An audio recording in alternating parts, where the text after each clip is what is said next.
વડોદરામાં ચોમાસા પહેલા તંત્ર સાબદું બન્યું છે, જેમાં ફાયર બ્રિગેડે ચોમાસાને લઈને તૈયારી શરૂ કરી છે। ફાયર બ્રિગેડે રેસ્ક્યુ માટેના સાધનોની ખરીદી પણ કરી છે, જેમાં 8 બોટ, ફ્લડ લાઇટ, લાઈફ જેકેટોની ખરીદી કરવામાં આવી છે। આધુનિક રેસ્ક્યુ થ્રો બેગની પણ ખરીદી કરી છે।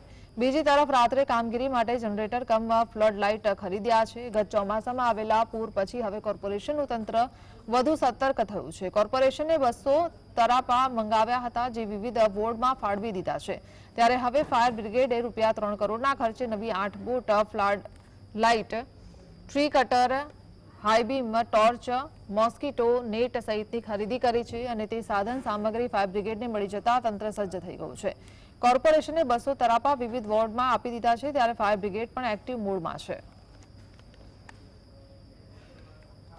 જેની અંદર ઇન્ફ્લેટેબલ 8 બોટ છે। બોટની સાથેના ઓબીએમ મશીન છે કે જેનાથી બોટ ચાલશે, જે 30 એચપીનું છે।